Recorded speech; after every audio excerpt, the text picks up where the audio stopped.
Hello, Bernie. Thank you for being with us today as we talk about mentorship for our success at UMass First Generation Forward. My name is Wilma Crespo. My pronouns are she, her, hers. And I'll let you introduce yourself. Okay, thank you so much for inviting me to be here, Wilma. My name is Bernadette Stark, although everyone on campus calls me Bernie. I'm the director of the Student Legal Services Office here on campus, and I've been in this position since 2019. Wonderful. 2019. So it's pre-pandemic. Like a couple months pre-pandemic, so I got interesting very quickly. And so for the listeners that may not be familiar with Student Legal Services, do you want to give us, a 30-second pitch about what the office does? Absolutely. The Student Legal Services Office is an amazing benefit that's available to all students, undergraduate and graduate here at the University of Massachusetts Amherst. And we're basically an on-campus law firm for students. We're fully funded by your student fees, so you have free access to a lawyer in well over 25 different practice areas. We also provide a lot of community legal education on campus and have an amazing internship for anyone who's even remotely interested in practicing law, going to law school, working as a paralegal. So it's really important for students to know that, even if they're not getting in trouble, even if they want advice for something that will help them with their career or do have a legal issue, come by the campus center. We're on 922 Campus Center. You can also find us online. Wonderful. It is such a wonderful service for students on campus. And I wish more students could take advantage of it. And I think that the internship that you offer kind of ties with the purpose of this interview that we are doing on mentorship. But before we get to that, what role did mentorship play in your life? Mentorship was a huge benefit for me. As a first generation student, I really needed to be proactive in seeking out mentors because I was the first person in my family undertaking an experience that none of us knew anything about. I remember my first experience with college was trying to complete the FAFSA, and my parents looking at this form and saying, "Look, just tell us what papers you need. You do the rest." And this was pre-internet, not to date myself, so we had to figure it out. And I took that experience with me into college, realizing that if I just kind of sat by and waited for things like information experiences to come to me, that wasn't going to work. So I was very proactive in talking to as many people as I could, folks who were in areas that I was interested in, and folks who were working in areas that I was even just a little curious about. I sought out peer advisors, I talked to professors who taught classes that I was really interested in, and tried to make connections with people in the professional setting. So for me, it was the legal world, and I just wanted to be in touch with as many lawyers as I could to talk to them and see if this was something that was for me. And apparently it was. It was, yeah. And so for you are in higher education now as a first generation to college, do you find that your first gen experience carried through in your either legal career or in your graduate school? Yes, very much so. By the time I went to law school, it was my graduate program, I had become much more familiar with higher education and realized how it differed from high school. So, for example, in high school, you didn't exactly reach out to your teachers and ask them to meet outside of the normal hours of the day. And I learned in college and in law school that the professors are people too, and you can absolutely and should approach them, get to know them, express interest in what they're working on, especially if it's something that you want to do, because these people are going to be mentors to you and can be really, really instrumental in helping you get your career off the ground. For example, for law school, I knew that we were going to need recommendation letters. And it's a lot easier for a professor to write a really strong recommendation letter on behalf of someone they know. instead of just another face that was in their class. So, the more people that you can get to know, especially folks who work in your field, the better it is. And for me, it really taught me that I needed to be proactive about making those connections in law school and beyond. Mm, so true. You mentioned being proactive, and I think that that is something that comes easy for some students and could be a challenge for others. What could be one piece of advice for a student that may not be as proactive, right? But it's not because they lack motivation, is that how to process maybe is what getting in the way. What advice would you have for them? I think that I think that folks have to know that we can't be passive observers in our destiny, right? If we want something, we have to go for it. Especially if you're a first generation student or a student of color, someone from, marginalized background, like, there are certain obstacles that we have that maybe others don't. And just kind of floating along is not going to be the way to get where you want to go. That said, I recognize that it can be challenging, especially for folks who aren't necessarily naturally proactive to just approach people, especially someone that's seen as maybe an authority figure or much more experienced. I think the first tip I would give them is that we are working in higher education because we want to talk to students. We want to help students. We want to see you succeed.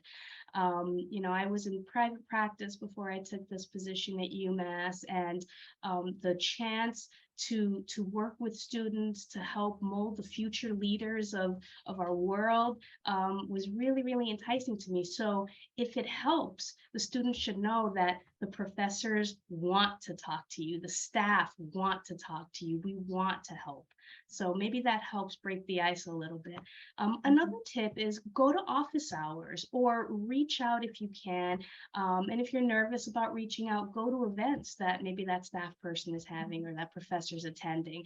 You'll notice that, when there are panels or in our case, community education events, we stick around after. And that's because we want to be available for questions or just to chat with students. And I love when students come up to me and ask questions about pretty much anything.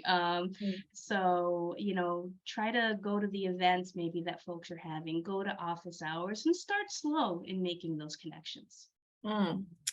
Absolutely. That's so critical, right? To start slow, try it out, and maybe do a follow-up and repeat it again, or repeat the process with different people and see how they might respond. Mhm. Um, can you think of a good mentor in your life and what made them a good mentor, and how did that relationship come about? Um, yes, I can. I actually found one of the most important mentors in my professional career came later. I had a lot of teachers and professors who were really instrumental in providing me with helpful information, always willing to answer questions. But because in a lot of cases I didn't even know what questions to ask, like it's hard to ask about things you don't know about. And so you need to find someone who, for lack of a better expression, talks too much, right? Someone who's going to talk and tell you things that you don't even know you want to know, and then all of a sudden there's this light bulb that goes off, right? So one of the most instrumental mentors in my life was actually after I'd already started practicing law, and I was at a point in my career where I had been working at a different legal services agency, and I had to decide whether I was going to stick with legal services or what I was going to do. And this person took me under their wing, and not just showed me how they made the decisions they made in their career, but was always available to answer questions, and not just about the law. I ended up becoming very good friends with this person, but a good mentor, someone who is available and someone who is willing to share and willing to listen and get to know you and someone who gets to know you can provide better advice on some things to consider or some things to explore. And this mentor provided information for me that as a young lawyer heading into private practice, I didn't know things about how to market yourself, how to sell yourself in a sector, professional services, that really requires selling you. Who is Bernadette Stark and what does she offer that's different from what other attorneys offer? And I got to learn that in a way that really helped me. And I actually ended up having a very successful private practice as a result of a lot of the advice that I received.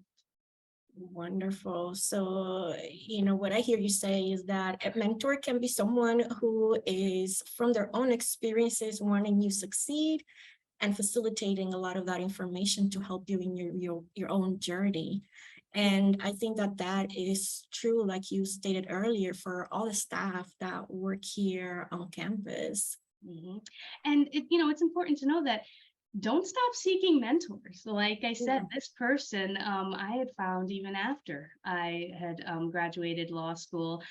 Mentors come and go throughout your life, and always being open to making those connections with people and being willing to be vulnerable in a lot of respects, to talk about what your goals are, what your fears are, what your obstacles are, because two eyes are always better than one, and you'd be surprised at how much help someone can be when they know what's going on. That is so true. I have two more questions for you, Bernie. One is, you mentioned about identities and how that may play a role, right, in finding mentorships and even opening doors for oneself or for others. What advice do you have for students from various underrepresented identities in how they may, what is the self-work that they may want to do before or during as they build relationships with individuals that may not represent the identities they have? I think the most important thing is to find someone who wants to see you succeed. And a good mentor wants to see you succeed, and that person can share your skin color or your background or your language or your experience, but maybe they don't, and that's okay. Obviously, a key component to a successful mentoring relationship is the ability to communicate. So you're going to want to find someone that you're comfortable with, that's willing to be expressive, that you're able to share information with and trust. That's going to be important. But, finding a good mentor isn't necessarily just dependent on sharing that background. For me, I actively sought out mentors who wanted to see me succeed, but at first also I wanted to speak to those professors of color. I wanted to speak to those staff members who maybe were first generation. I wanted to get an idea of what their experience was so that I could know what their challenges were. Because if I could anticipate as many of the challenges that I knew that I was going to face in my academic career and in my professional career, then I had a heads up and it could help me prepare for those challenges. So I think it's important to get perspective. And like I said, mentors can come from many different areas and they can have their own distinct backgrounds and identities. But the single most important factor is to find someone that wants to see you succeed. I love how you put that, because it is about the sharing of that knowledge and the care that we show for one another in getting students to the next step in their journey. And my last question for you is, tell me about the internship in student legal services and how that could be a mentoring opportunity for students that see the legal field as their profession. Oh, I'd love to. So the internship at the Student Legal Services Office is an absolutely amazing opportunity for those who are even remotely interested in exploring whether or not the law is for them. And I think it's particularly important for first generation students who may be interested in exploring the law. And here's why.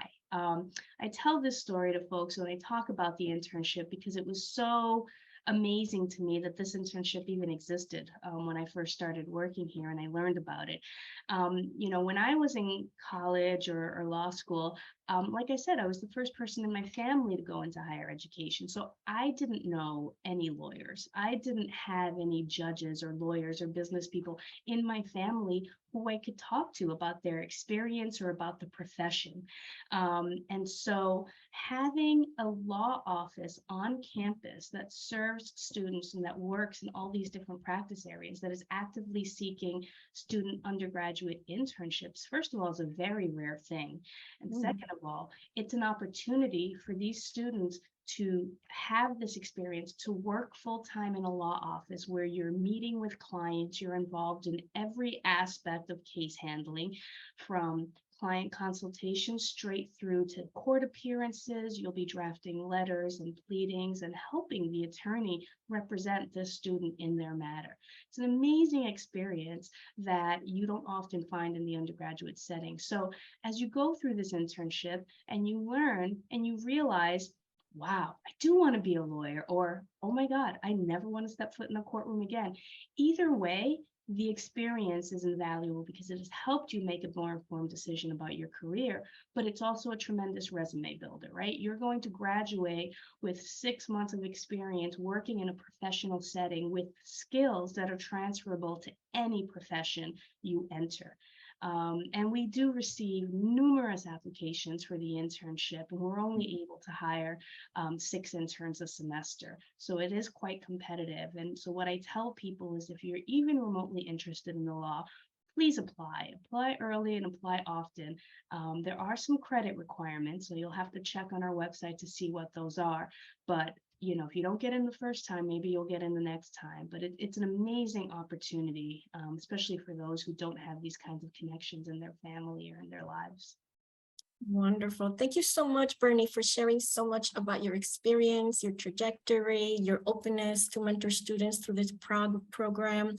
And so I guess in recap, proactive, persistent, someone that wants to see you succeed is a way to be able to identify who will be a good mentor for you. Absolutely. And if I didn't make this clear during the interview, I want to say that I am always willing to talk to any students who are interested in going into the law, who want to learn more about it, or who just want to speak to a first-gen woman of color who had certain experiences and want to learn more about how to map out their own trajectory. If I had to give one final piece of advice, it's that you are the master of your own destiny. Go out there and take it. And on that note, this is a wrap. Thank you so much. Thank you, Wilma. Take care. You too.